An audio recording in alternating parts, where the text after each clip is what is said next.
አርቲስት ማስተዋል በቲክቶክ ክሬቲቭ አዋርድ ጌታ ኢየሱስን ከሰበከች በኋላ በርካታ ተቃውሞ እያስተናገደች ትገኛለች። በርካቶች በድርጊቱ ተበሳጭተዋል። በርካቶች ደግሞ በሁኔታው ደስታቸውን ሲገልጹ ተስተውለዋል። ምክንያቱም ነገሩ እጅግ ደስ የሚያሰኝ ነውና። በፕሮግራሙ ዕለትም በዚህ ድርጊቷ በፕሮግራሙ አዘጋጆች ብዙ ኩንተላዎች ደርሰውባታል። በቦታው በነበሩ ሌሎች ሰዎችም ተቃውሞ ስለገጠማት ከፕሮግራሙ መጠናቀቅ አስቀድሞ አዳራሹን ለቃ ስትወጣ ታይታለች። ይህም ብቻ አይደለም፣ ከምትሰራበት መስሪያ ቤትም ጥሩ ምላሽ እንደማይጠብቃትና በቀጣዮቹ ቀናትም አዲስ ነገር ሊሰማ እንደሚችል በርካቶች እየተነጋገሩበት ይገኛሉ። ምክንያቱም ይህ ወንጌል ነውና። አርቲስቷ ከተለያዩ የሶሻል ሚዲያ ሰዎችም ተቃውሞ የገጠማት ሲሆን አስቀድመን ከእርሱን ጀምርና ወደ ሌሎቹ እናምራለን። እንጨት ጠራቢው የሚለውን ስሙት እስቲ። የፕሮቴስታንት እምነት ተከታይ ጌታ ይመስገን ይላል። ማስተዋል የሰራችው ስህተት፣ አንደኛ ማስተዋል ተወዳዳሪ አይደለች። ስራዋ ምንድነው? የያዘችውን ዋንጫ ጌታን ስትቀበሉ ህይወታችሁ ስኬት ይኖረዋል፣ መብት የላትም መስበክ እዛ ቦታ ላይ። ኦርቶዶክስ ስለሆንኩኝ ጎበዝ ምናምን አለለው። እንዴት እንደዚህ ይላል? ይሄ ቦታ እኮ እንደዚህ የሚልበት አይደለም ብዬ ይከራከራል። ማስተዋል የጠራችው ኢየሱስ ይመጣል፣ አዶናይ የጠራት ማርያም ግን አትመጣም ሲሉ ሌሎችም የማህበራዊ ሚዲያ አንቂዎች ይናገራሉ። ወገኖቼ ማርያም ተመልሳ አትመጣም። የምትመጣ ከመሰላችሁ ተሳስታችኋል። ስኬታማ ሲሆኑ ኢየሱስ ክርስቶስን ከፊት ለፊት ለሚያስቀምጡ ሰዎች ማበረታታት አለብን። መቼስ አባቶቻችን ያላፈሩበትን ስም እዚህ ኮመንት ላይ ማስቀመጥ ይከብደናል ብዬ አላስብም። ኢየሱስ እያላችሁ ጻፉ። የሚያንቀጠቅጥ ስም ነው። ባይዚ ጠላትን የሚረብሽ የሚያንበረክክ ስም ነው። የጠላት መንደር ይረበሽ። ቆይ ግን የእውነታችሁን ነው? ኢየሱስን ለንጽጽር እያቀረባችሁት ነው ማለት? የምራችሁ ነው? ሲሪየስሊ ኢየሱስን ነው እያወዳደራችሁ ያዋላችሁት? ኢየሱስን ነው ለንጽጽር ያቀረባችሁት? ኢየሱስ እኮ ነው እርቃኑን እኮ ሕፃን ልጅ እኮ ሰው ፊት እኮ እርቃኑን አይቆምም። እርቃኑን እኮ ነው ወንበዴ መሃል መስቀል ላይ እኮ እርቃኑን እኮ ነው የተሰቀለልኝ ኢየሱስ። ደሙ ተንጠባጥቦ እስኪያልቅ ድረስ በሮማውያን ጨካኝ ጅራፍ ጀርባው በጅራፍ ተተልትሎ አጥንቱ የተቆጠረው ኢየሱስ እኮ ነው። እንዴ ጴጥሮስ በገረድ ፊት አላቀም ብሎ እነሱን አትንኳቸው ብሎ ራሱን አሳልፎ ኢየሱስ እኮ ነው።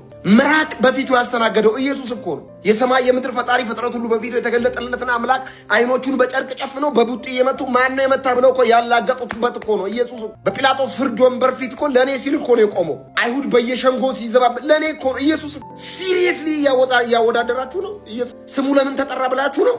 እና ኢየሱስ ስለተጠራ ሌላ የሚጠራ እያላችሁ ከዚህ ስም እኩል ልታስተካክሉ እየሞከራችሁ ነው። ሌላ ስም አምጥታችሁ የትኛውም ስም የዚህ ስም ባሪያ ነው። የትኛውም ጉልበት ለዚህ ስም ይንበረከካል። እኔ አይደለው መጽሐፍ ቅዱስ ነው ያለው። እሱ በእግዚአብሔር መልክ ሲኖር ሳለ አለ። ማን? ኢየሱስ በእግዚአብሔር መልክ ሲኖር ሳለ ከእግዚአብሔር ጋር መተካከልን መቀማት እንደሚገባ ነገር አልቆጠረው ማለትና፣ ነገር ግን የባሪያን መልክ ይዞ በሰው ምሳሌ ሆኖ ራሱን ባዶ አደረገ። የዘላለም አምላክ በምስሉም እንደ ሰው ተገኝቶ ራሱን አዋረደ፣ ለሞትም ይኸውም ለመስቀል ሞት እንኳን የታዘዘው ነው። ማን? ኢየሱስ። በዚህ ምክንያት እግዚአብሔር ያለ ልክ ከፍ ከፍ አደረገው፣ ከስም ሁሉ በላይ ያለውን ስም ሰጠው። እግዚአብሔር ያለ ልክ ከፍ ያደረገው ስም ጋር አትጋጭ። እግዚአብሔር ያለ ልክ ከፍ ያደረገው አንድ ስም ነው። ሌላ ከፍ ያለ ስም የለም። ኢየሱስ ላይ ከፍ የሚል ስም ሁሉ የተረገመ ይሁን። ከዚህ ስም ተቃራኒ የሚቆም የትኛውም ስም ይረገም። ብቸኛ ስም ነው ኢየሱስ። በዚህ ምክንያት እግዚአብሔር ያለ ልክ ከፍ ከፍ አደረገው ይላል፣ ከስም ሁሉ በላይ ያለውን ስም ሰጠው ይልና ይህ ስም ይላል በሰማይ በምድር ከምድር በታች ያሉ ሁሉ ለየት በኢየሱስ ስም ይንበረከኩ ዘንድ። ለዚህ ስም ልትንበረከክ ነው የተጠራው። አባ አልንበረከክም ብትል በግድ ትንበረከካል። ይህም በሰማይ በምድር ከምድር በታች ያሉ ሁሉ በኢየሱስ ስም ይንበረከኩ ዘንድ ምላስም ሁሉ ለእግዚአብሔር አብ ክብር ኢየሱስ ጌታ እንደሆነ ይመሰክር ዘንድ። ኢየሱስ ጌታ ነው ስንል አብ ይከብራል ማለት ነው። ምላስ ሁሉ ስለ ኢየሱስ ጌትነት ብቻ እንዲያወራ ነው የተጠራው። እና አንተ ኢየሱስን እያነጻጸርክ ዋልክልኛ። የኔ ደፋር ባሪያና ጌታን እያነጻጸርክ ዋልክ። ኢየሱስ እኮ ነው ጎበዝ። ማን ነው የሞተልኝ ለኔ? ማን ነው የደማልኝ ለኔ? ማን ነው ከወንበዴ እኩል የተቆጠረው ለኔ? ማን ነው ምራቅ የተተፋበት ለኔ? ማንም የለም ከኢየሱስ ውጭ። ማንም የሱን ያህል ወዳጅ፣ የሱን ያህል አፍቃሪ፣ የሱን ያህል ሰው የሚወድ የለም። እስራኤሎች ስማ፣ በፍጹም ልብ በፍጹም ሐሳብ እግዚአብሔር አምላክን ውደደው። ሌላ መውደድ አይቻልም። እግዚአብሔርን ብቻ ነው የምንወደው በፍጹም ነፍሳችን፣ በፍጹም ልባችን። ኢየሱስን ብቻ ነው የምንወደው። እንዴ ትቀልዳለህ እንደ? ኢየሱስ እኮ ነው የሞተልኝ ያነጻጽርልኛል እንጂ ያመጣ የለም ለንጽጽር የሚቀርብ ኢየሱስ ጋር። አርቲስት ማስተዋል አንቺ አታቂም እንጂ አክሊል እየጠበቀች ነው። እቺ አርቲስት እግዚአብሔር ምስክሬ ነው፣ አክሊል ተሸልማለች። ከየት ካላችሁ ከመለኮት አለ። ሻሎም ቅዱሳን፣ የእግዚአብሔር ሰላምና ጸጋ ይብዛላችሁ። ይሄ ቪዲዮ እኔ ክርስቲያን ነኝ፣ ዳግም ተወልጃለሁ። ጌታ ኢየሱስ ክርስቶስን በጣም አፈቅሯለሁ፣ እወዷለሁ። ኢትዮጵያን ዲጄ ለሚባል ፔጅ እንድታደርሱልኝ በጌታ ፍቅር ላሳስባችሁ እወዳለሁ። በጣም አሳፋሪ እና የማይገባ ጽሁፎችን በማዘጋጀት ፖስት ሲያደርግ እንደነበረ አይቼዋለሁ። ምን ለማለት እፈልጋለሁ? እቺ አርቲስት በቪዲዮ ላይ የምታዩት አርቲስት እግዚአብሔር ምስክሬ አክሊል ተሸልማለች። ከየት ካላችሁ ከመለኮት ዓለም። ብዙዎቻችሁ ጌታ ኢየሱስ ክርስቶስን የግል አዳኝ አድርጋችሁ የፈራችሁ በየመስሪያ ቤት በየፖለቲካው የእናንተ ምስጢራችሁ እንዳይገለጥ ብላችሁ እህታችን በትላንትና በተደረገው በቲክቶክ መድረክ ላይ ባወራችሁ ነገር በጣም የተቆጣችሁና በጣም የተናደዳችሁ ለእናንተ ይሄ ቪዲዮ ለዘላለም እንዲቀመጥ ነው መጽሐፍ። ስለዚህ ስሙን እንጠራዋለን። ስሙ የሚያሳፍር ስም አይደለም። እቺ እውነትን መስክራለች። በህይወታችሁ እውነተኛ ለውጥ ማምጣት ከፈለጋችሁ ጌታን ተቀበሉ ያለችው ትክክለኛና ትክክለኛ ነው። የእግዚአብሔር ቃል ስልናገር ፊልጵስዩስ ምዕራፍ 2 ላይ ጉልበት ሁሉ ይንበረከካል፣ ምላስ ሁሉ ይመሰክራል ይላል። አረ ክብር ለስሙ ይሁን። ሚዲያ ብዙ ተከታይ አለኝ ብለህ በእግዚአብሔር ላይ አትላገጡ፣ በአምላክነት ላይ አትላገጡ።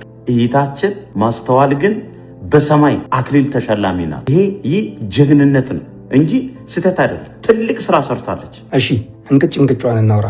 ፋክት አዶናይ ሽልማት ላይ ስትወጣ ማርያምን አመሰገንክ፣ መብትህ ነው። ምክንያቱም የትኛውም የእምነት ተከታይ ሲወጣ ማመስገን ያለበትን አካል ያመሰግናል። ሙስሊሙ አልሐምዱሊላህ ይላል። ለምን አልክ ልትለው አትችልም፣ መብቱ ነው። የፕሮቴስታንት እምነት ተከታይ ጌታ ይመስገን ይላል። የኦርቶዶክስ እምነት ተከታይ እግዚአብሔር ይመስገን፣ ደስ ያላችሁን ማለት ትችላላችሁ፣ መብታችሁ ነው። በዚህ አጋጣሚ ልክ እንደ አንድ ኦርቶዶክስ አዶናይ ወጥተህ ማርያም ስታመሰግን በጣም ደስ ብሎኛል። ማርያምን እንደሚወዳት አንድ ኦርቶዶክስ ነው። ማስተዋል የሰራችው ስህተት፣ ማስተዋል ምን ስህተት ሰራች መሰላችሁ? አንደኛ ማስተዋል ተወዳዳሪ አይደለች፣ ተሸልማ መታ አይደለም፣ ሸላሚ ናት። ስራዋ ምንድነው? የያዘችውን ዋንጫ እንትን ከፍታ ለተሸላሚ መስጠት መታ። ምንድን ያለችው እሷ? ለተወዳዳሪዎች በሙሉ ለእናንተ የምሰጣችሁ አንድ ሽልማት አለኝ ስትል እኔ የመሰለኝ የእውነትን የመሰለኝ የስፖርት ፌዴሬሽን ምክትል ፕሬዚዳንት ነች አይደል ማስተዋል። ስለዚህ የሆነ ሽልማት ልትሰጣቸው ነው። ጌታን ተቀበሉ፣ ጌታን ስትቀበሉ ህይወታችሁ ስኬት ይኖረዋል፣ የተሻለ ቦታ ላይ ትገኛላችሁ አለች። አሁን እንትና ማስተዋል መብት የላትም መስበክ እዛ ቦታ ላይ ወጣ ሰብካ የመውረድ ፈቃድ የላትም። ለምሳሌ ዲያቆን ሄኖክ ኃይሌ ሸልምና ተብሎ ተጠርቶ ወጥቶ እዚህ የምትገኙ ቲክቶከሮች ሁላችሁም ማርያም አማላጅ መሆኗን እመኑ፣ ኦርቶዶክስ ስለሆንኩኝ ጎበዝ ምናምን አለለው። እንዴት እንደዚህ ይላል? ይሄ ቦታ እኮ እንደዚህ የሚልበት አይደለም ብዬ እከራከራለሁ። ሌላ እንደው ምን አለች መሰለች?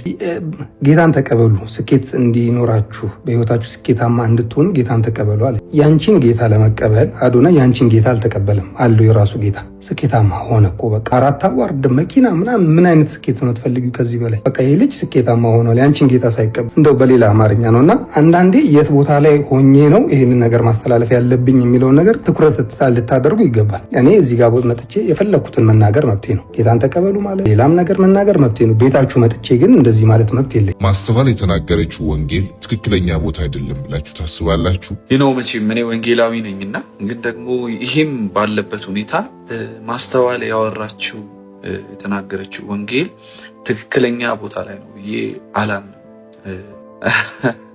ካሞን ጋይስ ያወራን ያለ ነው ስለ ዘላለም ህይወት ነው።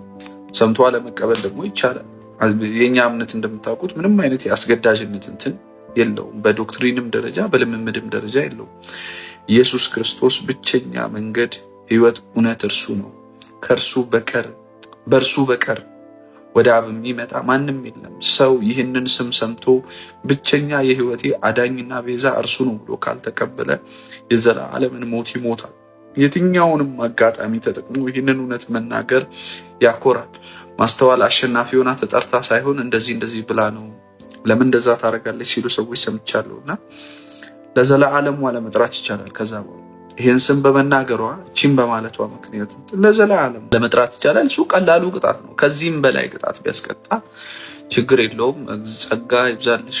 ኢየሱስ ክርስቶስን ስለ ሰው ልጆች ኃጢአት ሲል እርቃኑን በቀራንዮ አደባባይ ላይ ሞቶ የሰውን ልጆች የኃጢአት ቢል ሁሉ ከፍሎ ማንም ደካማ ወደ እኔ ይምጣ እኔ አድነዋለሁ ያለ የአብን ቁጣ በኃጢአት ምክንያት እግዚአብሔር አብ ሰዎችን ሊቆጣ ያለበትን ቁጣ ሁሉ ከምድር ከፍ ከሰማይ ዝቅ ብሎ በመስቀል ላይ ያበረደ የናዝሬቱ ኢየሱስ ብቸኛ የዘላለም ሕይወት ማንም እርሱን ቢቀበል ማለቂያ የሌለውን ዘላለም የእግዚአብሔር ልጅ ሆኖ የሚኖር ከእግዚአብሔር ጋር የሚኖር የዘላለም ሕይወት የሚያገኝ ከኃጢአት ባርነት የሚድን ከሞት ፍርሃት የሚድን የናዝሬቱን ኢየሱስን ስለተናገርሽ በጣም እግዚአብሔር ይባርክሽ፣ ጸጋ ይብዛልሽ። ቦታ አፍሪካ ዩኒየን ፊት ለፊት ጠጅ ቤት አለና ሰዎች እሱን ሲያዩ እንዲህ ቦታ እንደው አይመረጥም ምናምን አይሉ። ኤኒዌር ከወንጌል ጋር የተያያዘ ነገር ሰዎች ሲያዩ ግን ወንጌል ቦታ የለውም ወዳጆች፣ የለውም። እውነት አይኖ የሰዎችን ኮንቴክስት በተወሰነ መጠን መረዳት አለብን። ዋና ዓላማውን እንዳይስት ወንጌላችን ሰዎች እንዲቀበሉ ነው እንጂ ልክ እንዲይዛቸው አይደለም ወንጌል የሚነገረው እና እሱን ማድረጋችንን we must make sure ለወንጌል ስንል እሱንም ማለት ነው። በተረፈ ግን ወንጌልን በጊዜውም ያለ ጊዜውም እስትንፋሳችን እስካለ መናገር የዳንበት እውነት ነው። የዘላለም ሕይወት ያገኘንበት በእውነት የዘላለም ሕይወት አግኝተናል። በእውነት የማይጠፋ የእግዚአብሔር ልጅነት አግኝተናል። በእውነት የማይጠፋ የእግዚአብሔርን ጽድቅ በክርስቶስ ተቀብለናል። ይህንን እውነት ላልተቀበለ ሰው ሁሉ ኢየሱስ ክርስቶስን ከአዳኝና ከጌቶች እንደ አንዱ ወይም የአንበሳውን ድርሻ እንደሚወስድ ተቀብሎ ለሚኖርና ኢየሱስ እንደተቀበለ ለሚያምን ወይም ደግሞ ሙሉ ለሙሉ ለማይቀበለው በየትኛውም ብቻ ሁኔታ ላይ ላለ ኢየሱስ ክርስቶስ ብቸኛ የዘላለም ሕይወት፣ የዘላለም እረፍት፣ የዘላለም ደስታ፣ የዘላለም ሰላም፣ የዘላለም የደህንነት ያለመስጋት ምክንያት እንደሆነ መናገር የምንኖርበት ምክንያት ነው። እንዳትፈርዱባት ለማለት ነው። ጸጋ ይብዛላችሁ። ወንድሜ ወደድክም ጠላክም ኢየሱስ ጌታ። ቆይ ከመጀመሩ ነው ቲክቶክ ክሬቲቭ አዋርድ ሃይማኖታዊ ኢቨንት የሆነው? ማለት እኔ ከምንም ሃይማኖት ችግር የለብኝም። I just respect all the religion። ግን ይሄ የአርት ኢቨንት ብዬ ስለማስብ ነው። በመጀመሪያ ደረጃ ሰው በፈለገበት ነገር የማመን መብት እንዳለው አውቃለሁ። ለምሳሌ አንድ ሰው በጂሰስ፣ በማርያም፣ በአላህ፣ በእሳት፣ በውሃ፣ በምን፣ በበሬ፣ በላም፣ በተራራ፣ በምን በፈለገበት ነገር ሰው የማመን መብት እንዳለው አውቃለሁ። ግን በመጀመሪያ ደረጃ ማለት ነው እዚህ ጋር የተካሄደው ነገር ስብከት ነው። የእምነት ስብከት ወደ ኢየሱስ ነው፣ ወደ ጂሰስ ነው፣ በሱ እመኑ፣ በሱ ካመናችሁ እንደዚህ ታገኛላችሁ ምናምን የሚለው አይነት እንትን ነው መልእክት ነውና ቆይ ልጠይቃችሁ፣ ኢትዮጵያን ቲክቶክ ክሬቲቭ አዋርድ የእምነት ኢቨንት ነበር ወይስ የአርት በተለያየ ካታጎሪ ለመሸለም እዛ ጋር የተገኛችሁት? አሁንም እዚህ ጋር ልብ ማለት ያለባችሁ ነገር ምንድን ነው? ሰው ያመነበትን ነገር ለምሳሌ አሁን እዛ ጋር እጩዎች ኖሚኔትድ ሆነው እዛ ላይ ቀርበው ያሸነፉት አሁን እዛ ላይ ሲጠሩ እዛ ላይ ቀርበው አይደል እንዴ ወደዚህ እንትን ላደረሰኝ እዚህ እንድደርስ ላገዘኝ በመጀመሪያ ፈጣሪን እግዚአብሔር እና አዶናይም እያየን ነበር። ማርያም ኦኬ ላመነበት ነገር ነው ስለሚያምንበት ጀስት ሪስፔክት። ኦኬ ሙስሊሙም አላህ እዚህ ስላደረሰኝ አልሐምዱሊላህ ምስጋና ሁሉ ለአላህ ይሁን። ኦርቶዶክሱም እንደዛው ለማርያም እየተባል ነበር አይደል? ችግር የለውም። አንድ ነገር ስታሳካ ወይም ስታሳኪ ያው ለፈጣሪ ምስጋና ማቅረብ ግዴታ ነው። እንዳው ያው እኛ ሰዎችንን በራሳችን ምንም እናሳካ ነገር የለም። ግን ሆኖ እዛ ላይ እሷ መጀመሪያ ደረጃ አዋርዱን ለመስጠት ነው የተጋበዘችው እንጂ እዛ ውስጥ ካታጎሪ ውስጥ የለችም። ለመሸለም አይደለም እዛ ጋር የሄደችው፣ ለመሸለም ነው፣ ለመስጠት አዋርዱን ማለት ነው። እዛ ጋር እንደዚህ የተናገረ አንድም ሰው የለም፣ የሌላ ሃይማኖት ተከታዮች ማለት ነው።